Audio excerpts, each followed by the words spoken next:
President Biden's mental state, and for good reason. Sadly, he shakes hands with ghosts and imaginary people. He falls off bicycles. Even at the White House Easter celebration, the Easter Bunny had to guide him back into his safe place. Cue cards that say, "sit here," or "end of speech," which he actually states, that is, if he stays awake. So my question for you is, sir, have you spoken with any other cabinet members about implementing the 25th Amendment on President Biden? First of all, I'm glad to have a president who can ride a bicycle.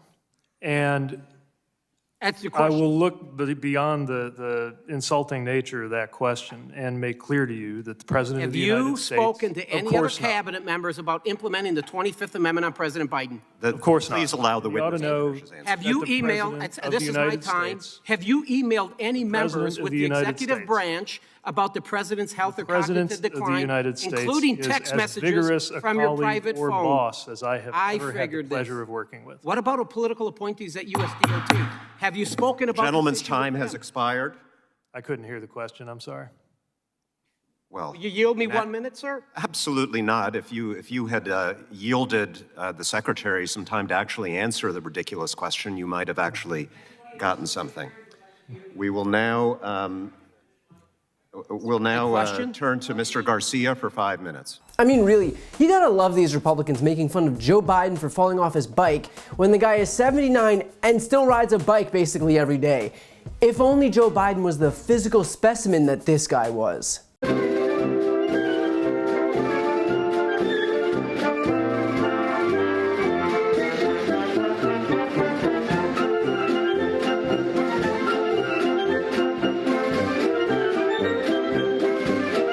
But hey, in Trump's defense, that incline was what, 10 degrees? At this point, I'm not really sure what the point of any of these hearings are if all these no-name Republicans are gonna do is audition for their 5-minute slot on Hannity. I mean, really, this Republican is out here with some pretend indignation over the idea that Biden's cabinet should be invoking the 25th Amendment, which, to be clear, is already ridiculous on its face. I know that Maria Bartiromo loves to pretend that Biden doesn't know what day of the week it is.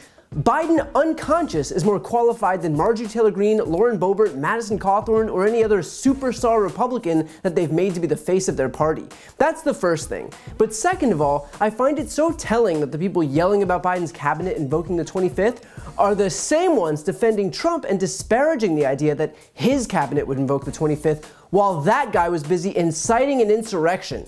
In other words, Republicans see inflation and decide that Biden's somehow responsible for all worldwide inflation, and yet his cabinet should come together to expel him, but Donald Trump summoning a mob to the US Capitol to kill his vice president and install him as president after losing an election, yeah, it's totally fine by them. So when these people clutch their pearls and do their little performance for Fox News, just know that even they know they're full of shit. And on that same token, here's another Republican who decided to try and outsmart Pete Buttigieg, which is especially tough when you're not as smart. Just looking at Kelley Blue Book, the price of a EV is about $55,000. Now, that doesn't include, so it's actually more than that because there's $7,500 per car subsidy paid for by about $48 billion in taxes on the same people on that car. So it's closer to about $60,000. There's about $20,000 more than a gas-driven passenger car, about $40,000 more than the average compact car. At the same time, I'm sure you probably also realize that the average Pennsylvanian pays about $170 a month in electricity, and that doesn't include the 10 to 15% that has just gone up. So that's an old number, so it's actually more than that. And based on Mr. Massey's numbers, which I don't doubt at all, if they could afford the electric vehicle and plug it in, we're talking about another $90, $100 a month in electric costs. I'm wondering what the administration and you are doing other than subsidizing, to lower the cost. Look, they're either paying more for gas, 80%, or they're paying more for electricity to the tune of essentially doubling their electricity bill. Like, how's this getting better for my bosses? And what's the administration like? What do you plan to do about that cost other than subsidies? Well, I'm very glad you asked that question.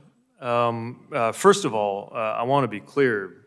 Nobody I know, certainly not me, thinks that all or even most Americans can easily afford electric vehicles.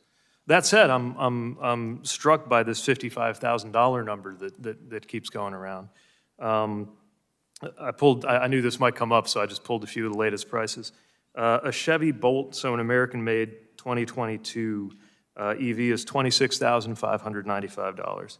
If you want a pickup truck, like a Chevy Silverado EV or Ford F-150 Lightning, the starting prices of those are $39,900 and $39,974, respectively. We've also begun to see... Is that pre-subsidy or post-subsidy? I think it depends on which, it depends on the automaker, because some of them have gone through the cap for the $7,500, and some Does that of them include have not. state subsidies as well? I don't think so, no. Okay. So, and look, that's the new car. So the first time I got a plug-in car, for example, Chasten and I got one. It was $14,000. It had about 15,000 miles on it. It was a C-Max. So it was a combo plug-in hybrid.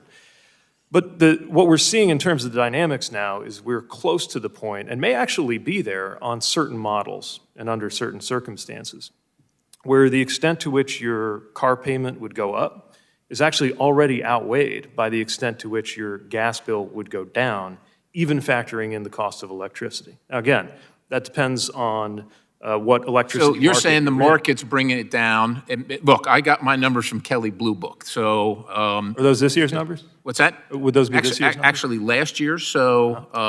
And by the way, it's not just this Republican parroting this absurd talking point. Here's Tom Cotton, for example, tweeting, "Democrats think Americans who are struggling with $4.50 gas can afford $65,000 electric cars."